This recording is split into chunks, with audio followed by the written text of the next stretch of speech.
بسم اللہ الرحمن الرحیم۔ میں ہوں محمد ضیاء الحق نقشبندی۔ پروگرام دین و دنیا کے ساتھ حاضر خدمت و خواتین و حضرات، مولانا جلال الدین رومی بہت بڑے صوفی گزرے ہیں اور بڑا اللہ نے ان کے اوپر کرم فرمایا۔ کرم اس طرح تھا کہ انہوں نے ہمیشہ اپنے آپ کو اور لوگوں کو اللہ سے جوڑا ہے۔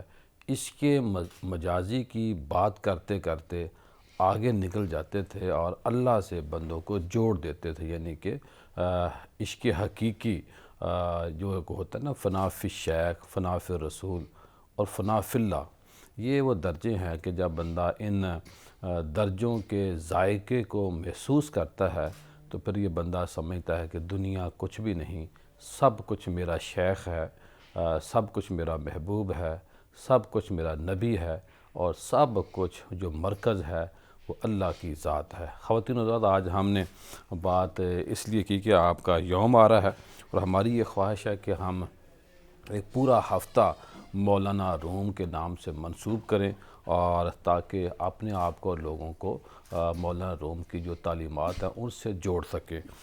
مولانا روم فرماتے ہیں کہ جو تم تلاش کرتے ہو وہ تمہیں تلاش کر رہا ہے، کہ جو تم تلاش کرتے ہو، کر رہے ہو، وہ تمہیں تلاش کر رہا ہے۔ کون؟ اللہ کا، جس نے تجھے پیدا کیا ہے، جو 70 ماؤں سے زیادہ تجھ سے پیار کرتا ہے۔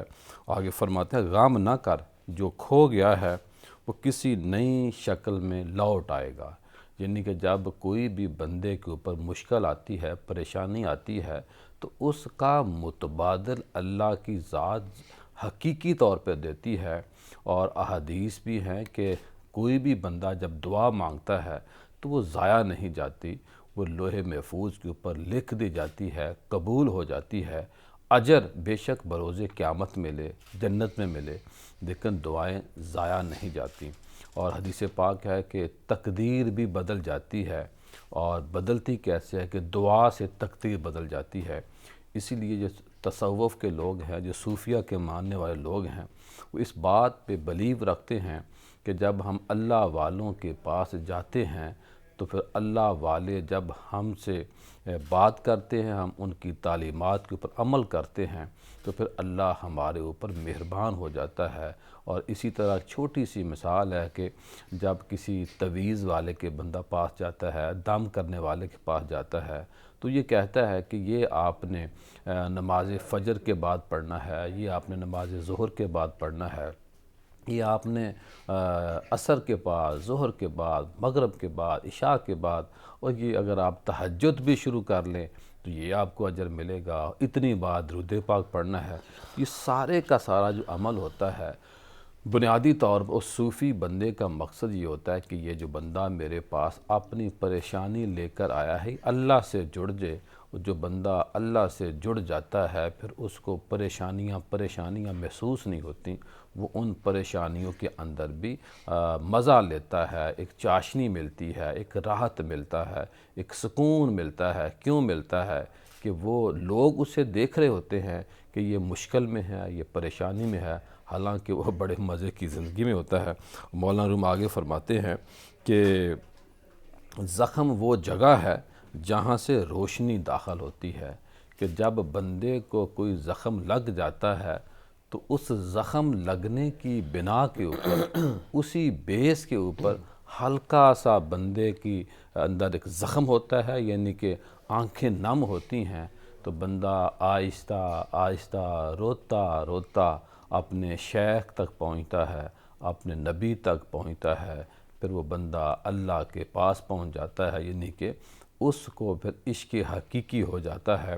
مولانا روم کی بڑی ہی باتیں ہیں، بہت ساری باتیں ہم نے آج ان سے کرنی ہے، اور میری یہ خواہش ہے کہ اگر اچھا بولنے والے کچھ ہمیں مولانا روم کی ذات کے اوپر مل جائیں تو وہ ہم سے رابطہ کریں، ہم ان کو عزت بھی دیں گے تاکہ بہت اچھے انداز میں ہو سکے، یہ میری ریکویسٹ ہے۔ اور آج جب ہم نے یہ بات کرنی مولانا روم کے اوپر، تو آج ہمارے ساتھ ماشاءاللہ بہت ہی اچھی گفتگو کرنے کے لیے اس موضوع کے لیے ڈاکٹر محمد عمران انور نظامی صاحب موجود ہیں۔ ماشاءاللہ آپ خطیب ہیں جامع مسجد دربار پاک پتن شریف، اور ماشاءاللہ پھر ان کا ایک یہ لیول ہے کہ کتابیں بھی لکھتے ہیں، پڑھتے بھی ہیں، اوقاف سے منسلک ہیں اور بہت ہی اچھے انداز میں پیاری پیاری باتیں کرتے ہیں۔ اور ان کے ساتھ موجود علامہ ممتاز احمد ربانی صاحب، آپ پرنسپل ہیں المصطفیٰ قرآن کالج بیدیاں روڈ لاہور کے اندر۔ تو دونوں میں اپنے مہمانوں کو خوش آمدید کہتا ہوں، اور جب بھی کوئی بھی موضوع ہوتا ہے تو ہماری یہ کوشش ہوتی ہے کہ اس موضوع کے ساتھ جو انصاف کرنے والے دوست ہیں، احباب ہیں، اہل علم ہیں، اہل دانش ہیں، ان کو زحمت دی جائے۔ جی نظامی صاحب کیسے ہیں آپ؟ ٹھیک ٹھاک ہیں؟ الحمدللہ۔ آج کا موضوع آپ کے سامنے ہے، کیا فرمائیں گے مولانا روم کی ذات کے حوالے سے ابتدائی طور پر؟ جی بسم اللہ الرحمن الرحیم۔ جناب محترم پیر محمد ضیاء الحق نقشبندی صاحب، یہ آج کا جو موضوع ہے یہ بڑی اہمیت کا حامل ہے کہ حضرت مولانا محمد جلال الدین رومی رحمۃ اللہ تعالی علیہ، یہ ان کے بارے میں ہے کہ جو عشق حقیقی کی آگ میں جلتے رہتے تھے اور اپنے سننے والوں اور جو ان کا کلام پڑھتے ہیں ان تک بھی انہوں نے اپنا پیغام عشق الہی کی صورت میں پہنچایا۔ انہوں نے یہی بتایا ہے کہ لوگو وفی انفسکم افلا تبصرون، کہ قرآن مجید کی یہ جو آیت مبارکہ ہے کہ اللہ تعالیٰ نے ارشاد فرمایا ہے کہ وہ تمہارے اندر موجود ہے، تم کہاں اسے تلاش کر رہے ہو۔ جیسے حضرت بابا بلے شاہ رحمۃ اللہ تعالیٰ علیہ نے بھی اس طرف اشارہ کیا ہے کہ آسمانی اڈدیاں پھڑنے جیڑا گھر بیٹھا انہوں پھڑدا ہی نہیں۔ اللہ جملہ صوفیاء نے انسان کو یہی درس اور سبق دیا ہے کہ اے انسان، تیرا سب کچھ جو ہے وہ خالق حقیقی ہے، تمہارا اس کے ساتھ ایک مضبوط تعلق ہونا چاہیے، تمہاری عبادت، تمہاری ریاضت، تمہارا جینا، تمہارا مرنا وہ اللہ کی رضا کے لیے ہونا چاہیے۔ تو حضرت مولانا جلال الدین رومی رحمۃ اللہ تعالی علیہ، یہ بلخ کے علاقے میں آپ پیدا ہوتے ہیں۔ جی، آپ کے والد گرامی اس علاقے کے بہت بڑے عالم دین جن کو سلطان العلماء کہا جاتا تھا، ان کا نام ہے بہاؤالدین ولد رحمۃ اللہ تعالی علیہ۔ اپنے علاقے کے اور اپنے وقت کے بہت بڑے جید عالم دین تھے اور ایک روحانی شخصیت تھے۔ آپ کی ولادت 604 ہجری میں بلخ کے علاقے میں ہوتی ہے، اور آپ نے جو ابتدائی تعلیم حاصل کی وہ اپنے والد گرامی اور اپنی والد محترمہ سے آپ نے وہ ابتدائی تعلیم و تربیت حاصل کی۔ اور پھر ایک وقت آیا کہ آپ کے والد گرامی جو اس علاقے کی بہت بڑی علمی اور روحانی شخصیت تھے، جمعہ کے وقت میں اور جمعہ کے ٹائم بہت بڑا اجتماع لوگوں کا وہ آپ کے پاس ہوتا اور آپ کے پیچھے لوگ جمعہ پڑھتے۔ تو ایک مرتبہ وہاں کا جو بادشاہ تھا محمد شاہ خوارزم، تو اس نے جب وہ رش دیکھا، اتنے لوگوں کی گیدرنگ دیکھی کہ ہزارہ لوگ حضرت بہاؤالدین ولد رحمۃ اللہ تعالی علیہ کی دستبوسی کے لیے حاضر ہوئے ہیں، ان کے پیچھے نماز جمعہ ادا کرنے کے لیے حاضر ہوئے ہیں، تو جو مشیر ہوتے ہیں وہ یقیناً اس طرح کے معاملات میں کچھ شرارت کرتے ہیں، تو اس کے کان میں انہوں نے بھر دیا کہ اب یہ تو ہو سکتا ہے کہ اتنے لوگ ان کے ساتھ وابستہ ہیں تو یہ تو حکومت بھی لے سکتے ہیں۔ تو محمد شاہ خوارزم گھر میں گیا، اپنے محل میں جا کے خزانوں کی چابیاں اپنے قاصد کے ہاتھ حضرت بہاؤالدین ولد رحمۃ اللہ تعالی علیہ کے پاس بھیج دی کہ جناب لوگوں کے دلوں پر بھی آپ کی حکومت ہے، تو یہ چابیاں بھی لے لیجئے، یہ خزانوں پر بھی اور پوری سلطنت پر آپ ہی حکومت کریں۔ تو آپ سمجھ گئے کہ یہ میری اس شہرت کو یہ پسند نہیں کر رہا، تو آپ نے فرمایا میں جلد ہی یہاں سے چلا جاؤں گا۔ صحیح۔ تو حضرت بہاؤالدین ولد پھر وہاں سے آپ نے ہجرت کی، نیشا پور گئے، بغداد میں رہے اور لارندہ میں رہے، شام میں گئے، مختلف علاقوں سے ہوتے ہوئے پھر صحیح۔ آپ قونیہ میں تشریف لائے اور پھر وہیں آپ کی وفات ہوئی ہے۔ تو حضرت جلال الدین رومی رحمۃ اللہ تعالی علیہ، یہ آپ کا جو سلسلہ نسب ہے، صحیح، اگر آپ چاہیں تو میں اس پہ تھوڑی سی بات کر لوں کہ یہ جو سلسلہ نسب ہے حضرت جلال الدین رومی رحمۃ اللہ تعالی علیہ کا، یہ حضرت سیدنا ابو بکر صدیق اکبر رضی اللہ تعالی عنہ کی ذات بابرکات تک پہنچتا ہے۔ سبحان اللہ۔ اور میں سمجھتا ہوں کہ جو ان کے اندر ایک عشق کی چاشنی ہے وہ یقیناً حضرت ابو بکر صدیق اکبر رضی اللہ تعالی عنہ سے خلیفہ اول کی نسبت حاصل ہے۔ ان کو جی خلیفہ اول کی نسبت نسبی حاصل ہے، اور ان سے ان کو روحانی نسبت بھی حاصل ہے کہ وہ جو عشق الہی اور عشق مصطفیٰ کی جو تڑپ تھی، یہ انہیں حضرت ابو بکر صدیق اکبر رضی اللہ جی تعالی ربانی عنہ سے صاحب ملی۔ کیا فرمائیں گے آپ؟ جی بسم اللہ الرحمن الرحیم۔ محترم پیر صاحب بہت شکریہ، آپ نے ایک اچھے موضوع کا انتخاب کیا، خاص طور پہ ایسے وقت میں کہ جب انسانیت مادیت کی طرف جا رہی ہے۔ آج ہم اپنی روایات اور اقدار سے ہٹتے جا رہے ہیں۔ آج ہمیں اشد ضرورت ہے کہ ان صلحاء اور صوفیاء کرام کی تعلیمات کو اپنائیں اور اپنی روح کو تازگی اور تابندگی عطا کریں۔ تو جناب مولانا جلال الدین رومی رحمۃ اللہ تعالی علیہ، آپ کو مولا روم بھی کہا جاتا ہے۔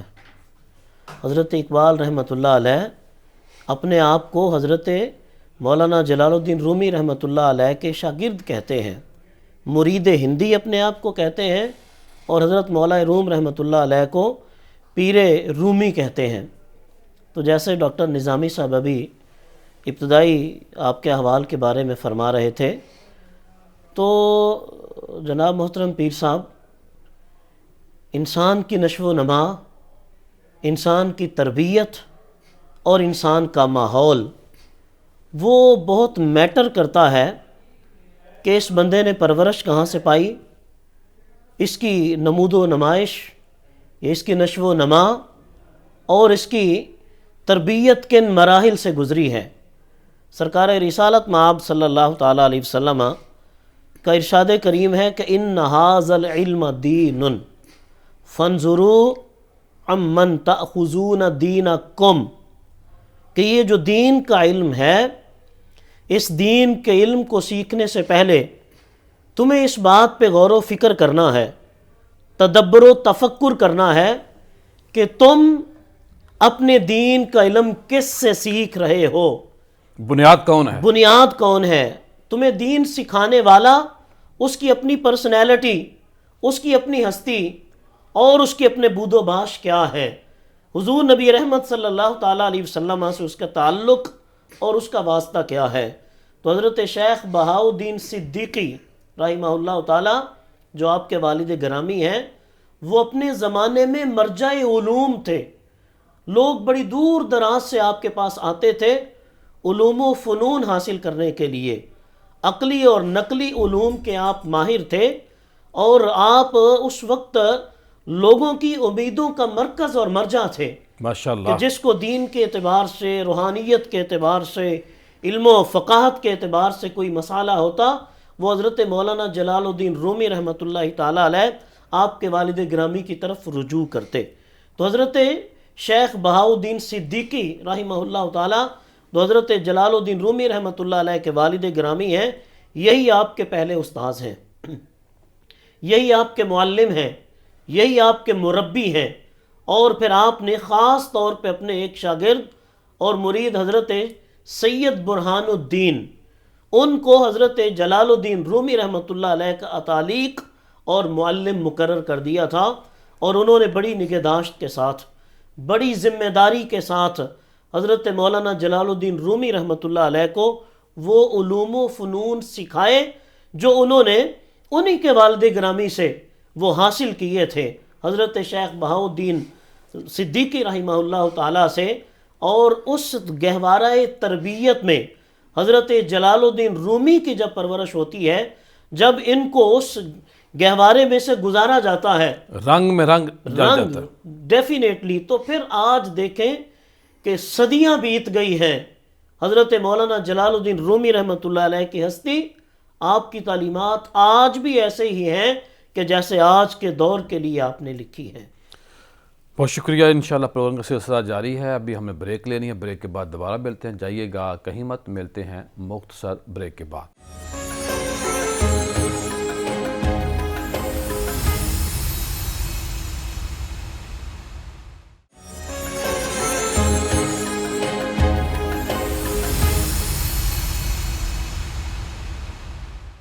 بریک بعد خوش آمدید خواتین و حضرات. آج ہم بات کریں مولانا جلال الدین رومی رحمۃ اللہ تعالی ذات گرامی کے اوپر. آپ اپنے وقت کے اتنے بڑے صوفی گزرے ہیں کہ کئی سو سال ان کو اس دنیا سے جائے ہوئے ہو گئے، لیکن آج بھی ہم جب ان کا ذکر کرتے ہیں تو ہمارا جو دل ہے وہ جھک جاتا ہے، ہماری نظریں ادب سے جھک جاتی ہیں. لوگ اس وقت بھی جو سب سے بڑی ریسرچ تصوف کے اوپر اور انبیاء کے بعد، اصحاب کے بعد، اہل بیت کے بعد جو سب سے بڑی ریسرچ ہو رہی ہے اور مولانا روم کی ذات کے اوپر ہو رہی ہے، اور دنیا ان کی تعلیمات سے سکون قلب کی طرف جا رہی ہے کہ کیا تھیوری تھی مولانا روم کے پاس کہ لوگوں کے دلوں کو انہوں نے سکون دیا ہے، اور ایک ایسی چاشنی دی ہے، ایک ایسی رہنمائی دی ہے کہ جو بندہ ان کے طریقے پہ چلتا ہے، جو ان کی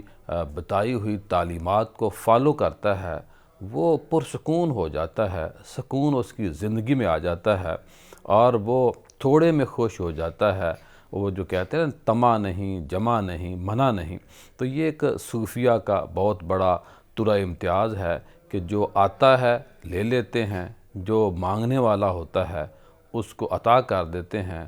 اور تصوف کے بارے میں یہ بھی کہا جاتا ہے کہ صوفی بیٹھا ہوتا ہے، وہ کہتا ہے کہ بھئی دروازہ آنے کا بھی کھلا ہے اور جانے کا بھی کھلا ہے.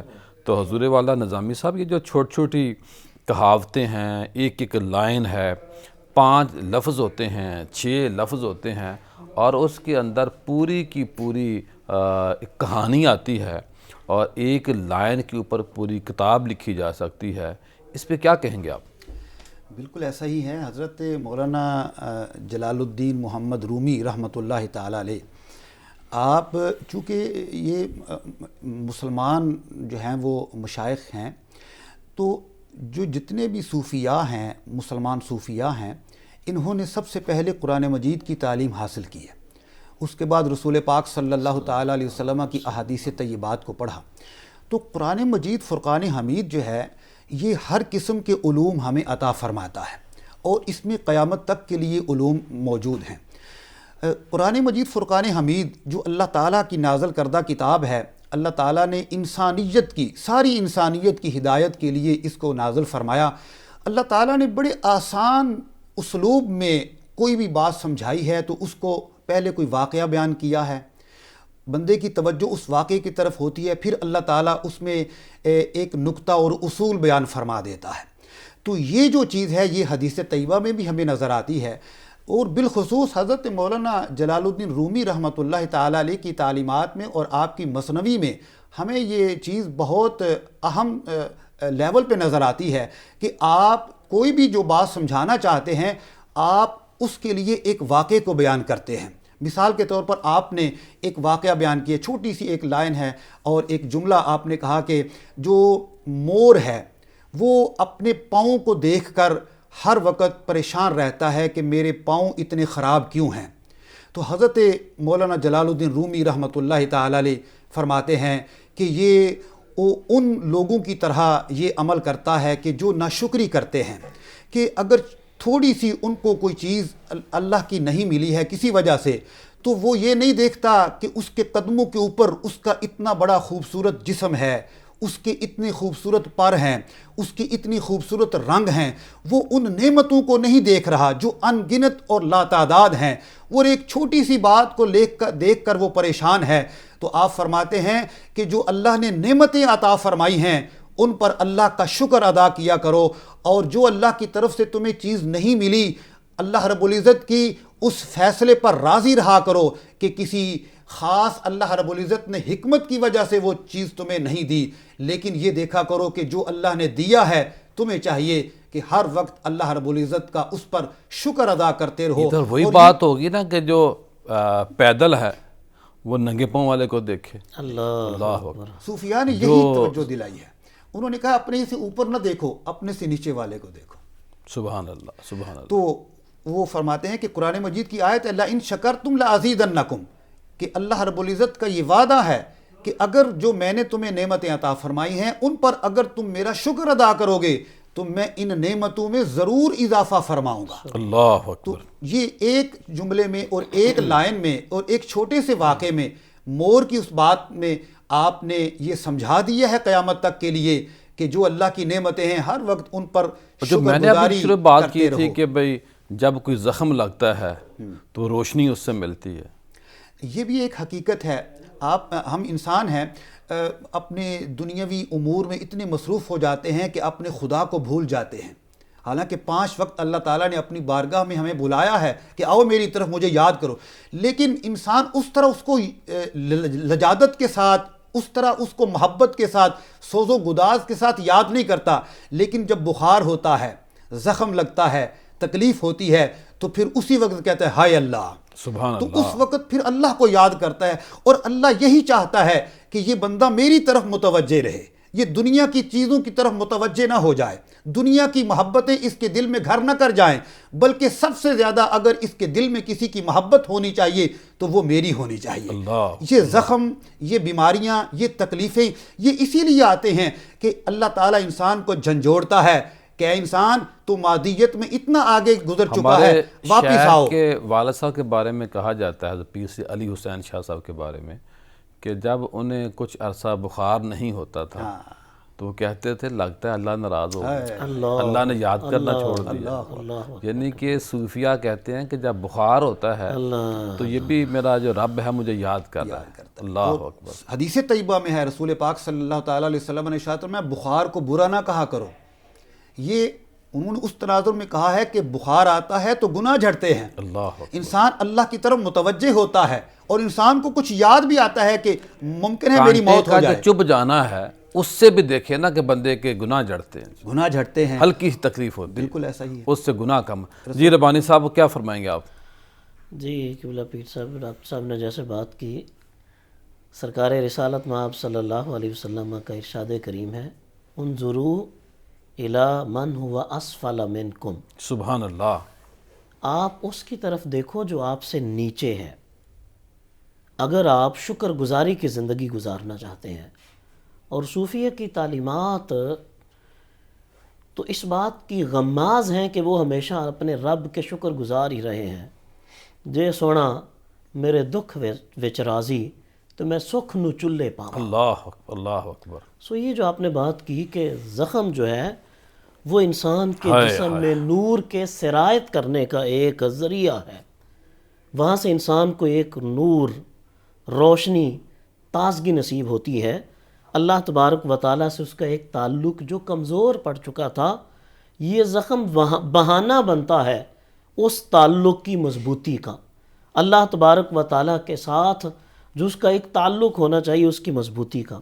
دوسری بات قبلہ پیر صاحب، حضرت مولانا جلال الدین رومی رحمۃ اللہ تعالیٰ علیہ اپنے وقت کے بہت بڑے فقیہ تھے، ہائے ہائے. واہ بڑے سبحان عالم اللہ. تھے، لیکن ایک چیز کی آپ کو کمی تھی، ایک چیز کی تشنگی تھی.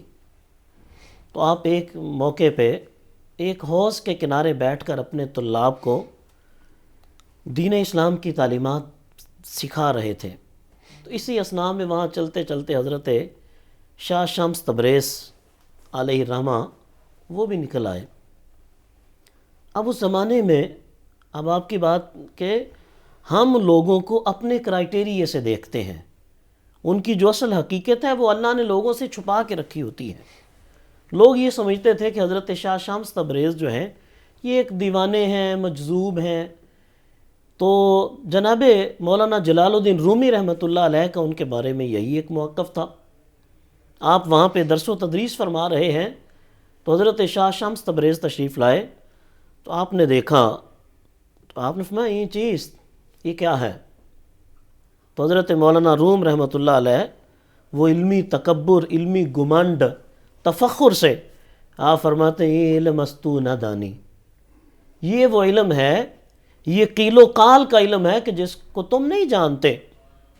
تھوڑی دیر گزری، حضرت شاہ شمس تبریز علیہ الرحمہ آپ نے مولانا رومی کی وہ کتابیں اٹھائیں، اٹھا کے ان کو تالاب میں ڈال دیا. اللہ اکبر. یہ اس وقت کی بات ہے، نہ تو کوئی پرنٹنگ پریس ہوتے تھے، نہ اس طرح کتابیں سیاہی بھی بڑی کچی ہوتی تھی، کچی سیاہی ہوتی تھی، ہینڈ رائٹنگ لوگ اپنے ہاتھوں سے لکھتے تھے، یعنی کہ واٹر پروف کا سسٹم نہیں تھا، نو ناٹ ایٹ آل۔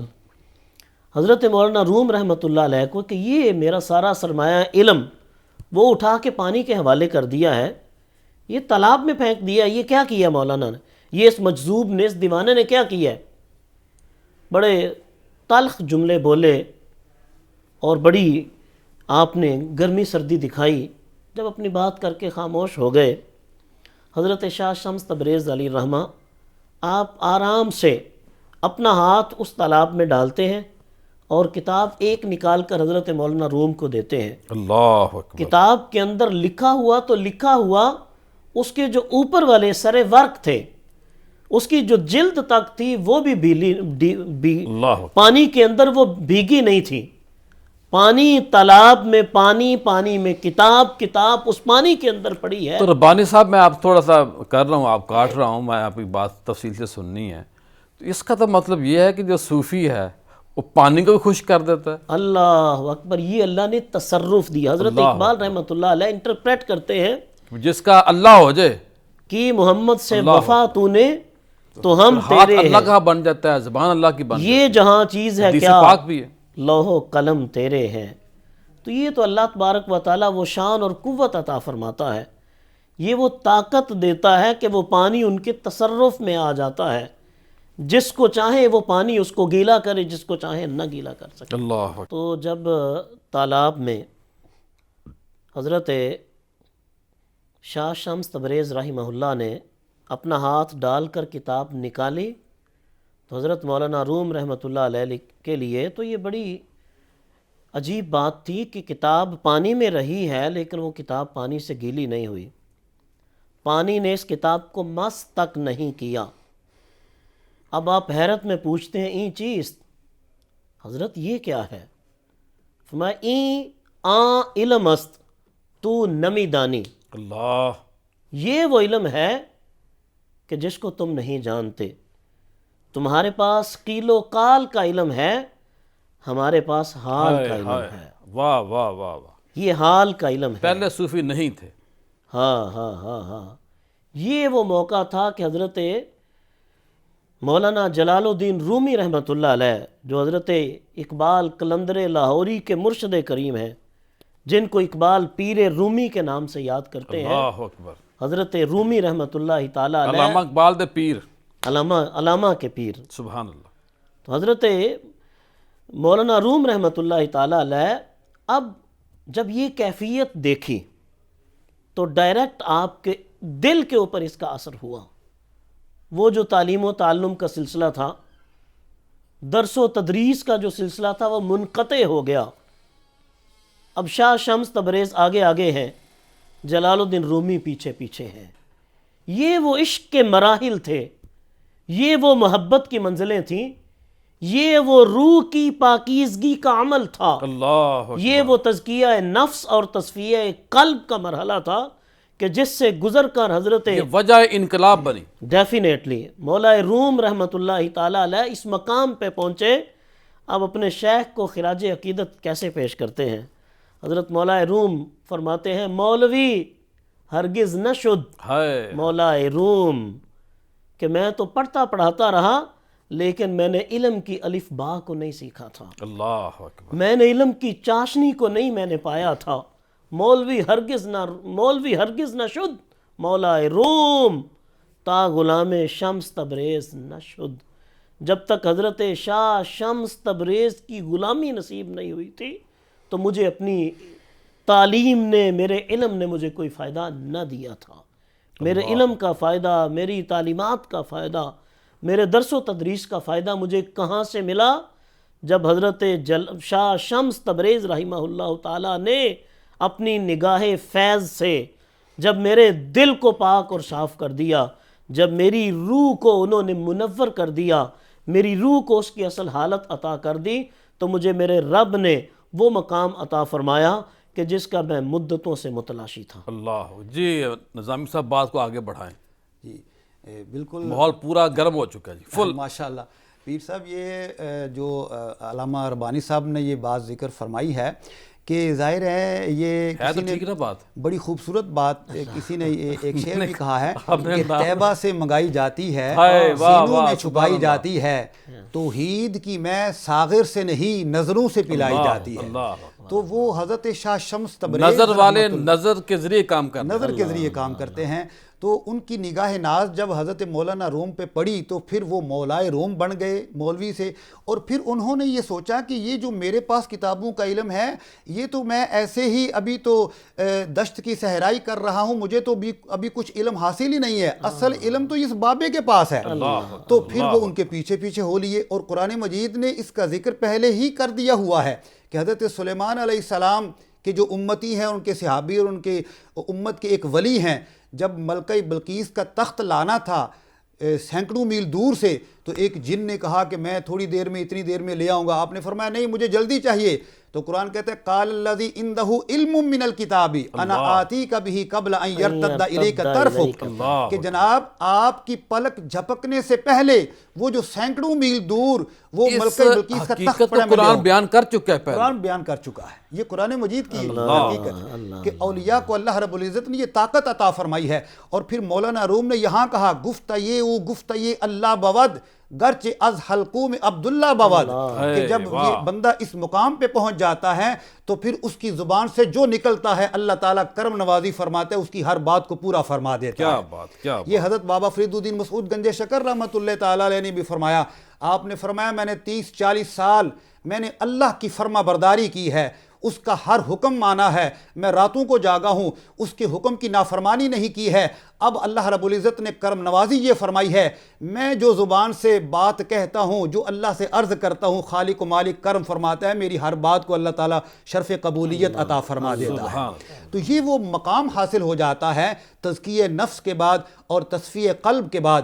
اور مولانا روم علیہ رحمہ آپ تو یہ کہتے ہیں کہ انسان اس مادی زندگی میں جو رہتا ہے، انسان کو اپنی توجہ اپنے خالق و مالک کی طرف رکھنی چاہیے ہر لمحہ، اور اس خالق و مالک کی محبت مرکز میں رب کی ذات ہے، اللہ رب العزت کی محبت اور اس کی ذات بابرکات کے ساتھ ہی اپنا تعلق مضبوط رکھنا چاہیے.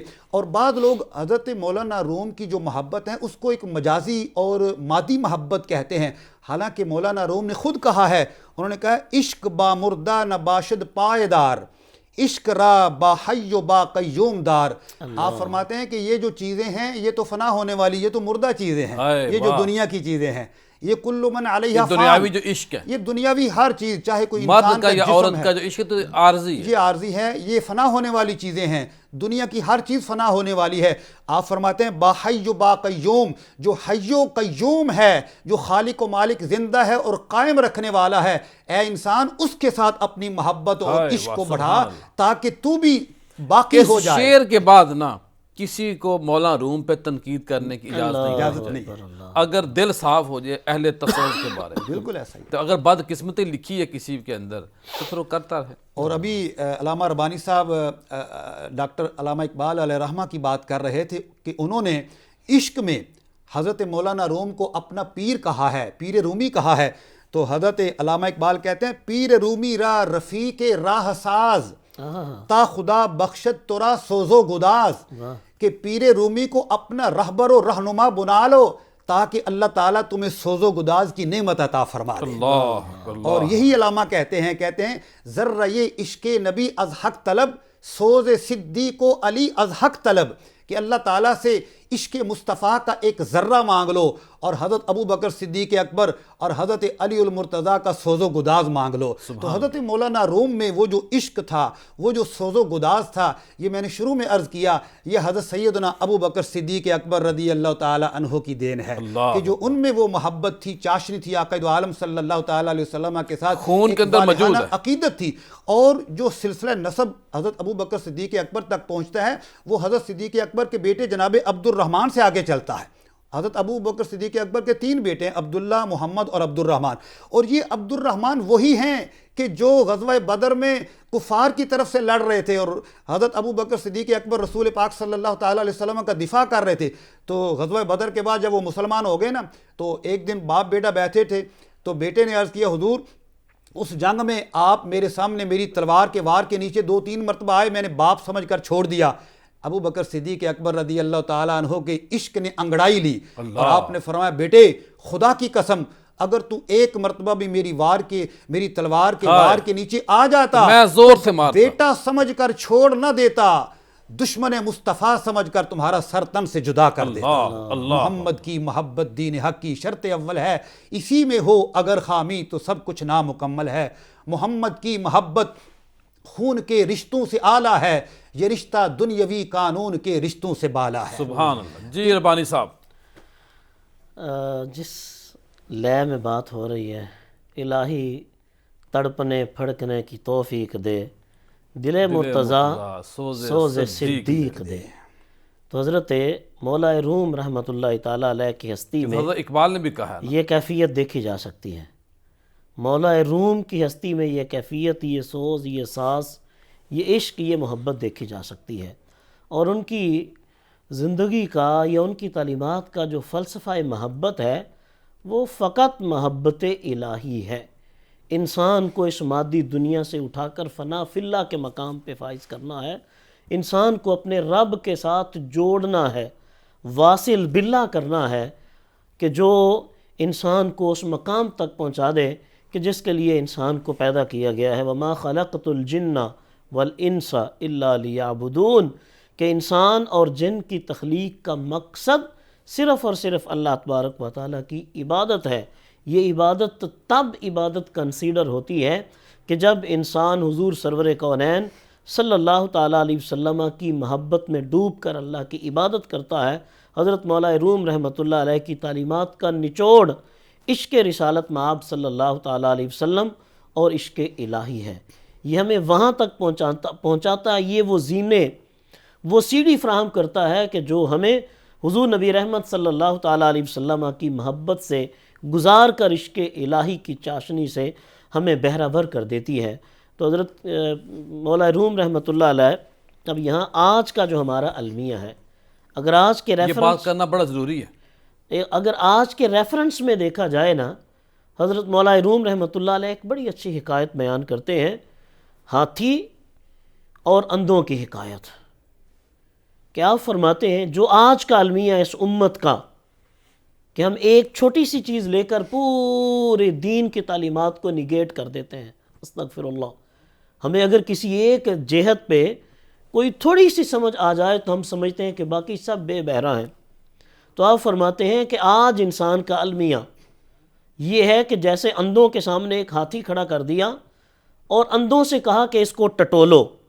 اب وہ ظاہر بینائی تو ان کے پاس ہے نہیں، بصارت تو ہے نہیں، اب ہاتھی اتنا بڑا ہے کہ ایک بندہ ان اندھوں میں سے وہ پورے کو اپنے ہاتھوں سے نہیں دیکھ سکتا تھا، تو کسی نے اس کی ایسے ٹانگ کو دیکھا، کسی نے اس کے کان کو دیکھا، کسی نے اس کے سونڈ کو دیکھا۔ اب ان کی اپنی اپنی ڈیفینیشن تھی۔ ایک سے پوچھا کہ بھئی ہاتھی کیا ہوتا ہے، جس نے اس کا سونڈ دیکھا تھا اس نے کہا وہ تو اس طرح کا ہوتا ہے۔ اللہ اکبر۔ دوسرے سے پوچھا ہاتھی کیسا ہوتا ہے، جس نے اس کے کان دیکھے تھے اس نے کہا ہاتھی تو اس طرح کا ہوتا ہے۔ کان کے سائز کا ہوتا ہے، کان وہ تھا، کان بہت بڑا ہاتھی کا کان، یعنی اس نے کہا ہاتھی ایسا ہوتا ہے۔ جس نے اس کی ٹانگ کو دیکھا تھا اس نے کہا ہاتھی ایسا ہوتا ہے۔ یہ المیہ ہے کہ آج ہمارے معاشرے کا، آج کے دور کا، جس کو تھوڑی سی سمجھ آ جاتی ہے کسی بات کی، وہ سمجھتا ہے کہ باقی سب کچھ غلط ہے، صرف میں صحیح میں ہوں۔ عقل کل ہوں۔ مولا روم رحمۃ اللہ علیہ فرماتے ہیں جب تک وہ وہ کمپریہنسولی کسی چیز کو نہیں دیکھتا، اجماع کے ساتھ اس کو نہیں دیکھتا، یا اس کو پوری من حیث الکل کے ساتھ نہیں دیکھتا، تو اس کو سمجھ نہیں آئے گی۔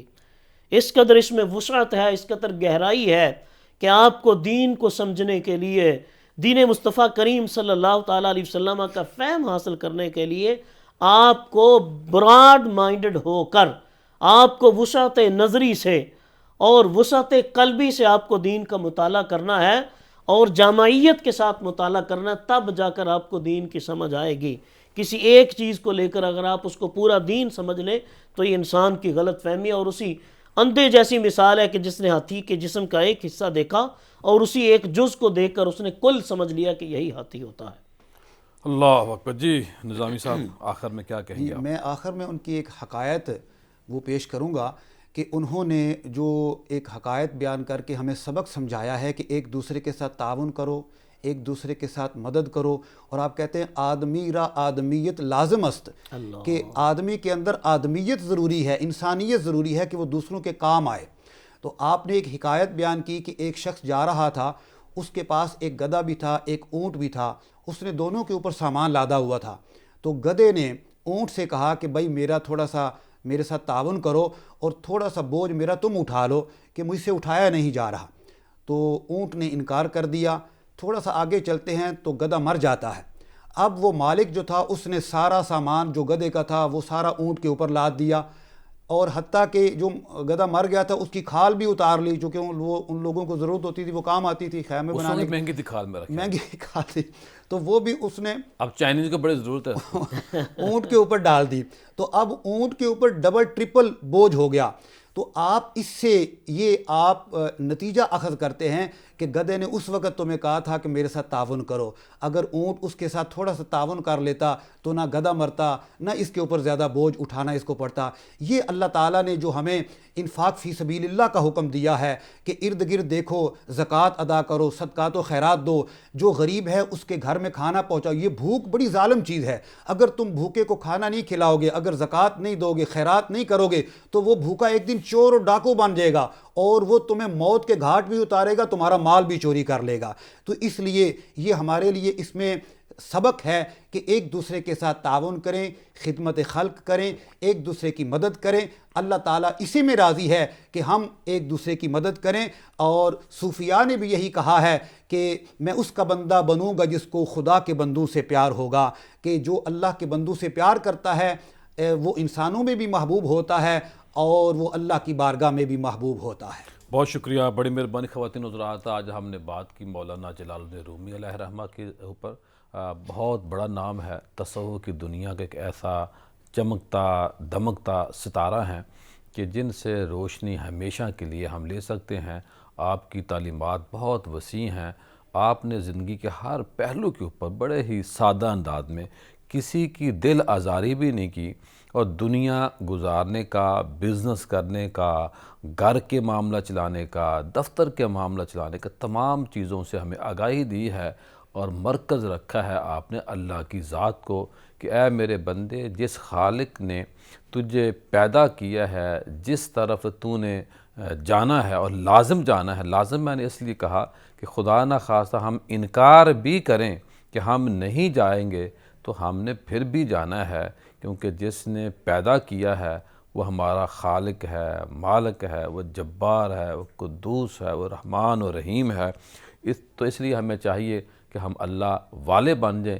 اگر خدا نخواستہ فی الحال ہم اللہ والے نہیں بن سکتے تو پھر ہمیں اللہ والوں سے اپنے آپ کو جوڑ لینا چاہیے۔ خواتین و حضرات، ہمارے بہت ہی پیارے دوست مہربان حضرت پیر معاذ المصطفیٰ قادری صاحب، جو ماشاءاللہ صاحبزادے ہیں حضرت پیر طریقت رہبر شریعت پیر محمد عطر القادری علیہ رحمہ کے، ان کو ماشاءاللہ چیف آرگنائزر بنایا گیا ہے جماعت اہل سنت پنجاب کی طرف سے۔ میں ان کو اپنے اس پروگرام کے ذریعے مبارکباد پیش کرتا ہوں، اور ان کے اعزاز میں مولانا طاہر شہزاد صاحب نے بھی پروگرام کا انعقاد کیا، پھر مفتی محمد کریم خان صاحب نے بھی انعقاد کی۔ یہ اصل میں دونوں جو دوستوں نے محبت فرمائی ہے، یہ اظہار ہوتا ہے کسی سے تعلق کو نبھانے کا، بتانے کا، اور جو لوگ یہ تعلق نبھاتے ہیں، سکھاتے ہیں، بتاتے ہیں، وہ اصل میں اپنے بڑوں کی جو عادات بڑوں نے ان کے اندر ڈالی ہوتی ہے وہ بتاتے ہیں۔ تو یہ محبت دو طرفہ ہوتی ہے۔ میں آخر میں ایک بار پھر معاذ المصطفیٰ قادری صاحب کو چیف آرگنائزر جماعت اہل سنت پاکستان بننے پر مبارکباد پیش کرتا ہوں۔ تو خواتین و حضرات، کل دوبارہ آپ سے ملاقات ہوگی۔ السلام علیکم۔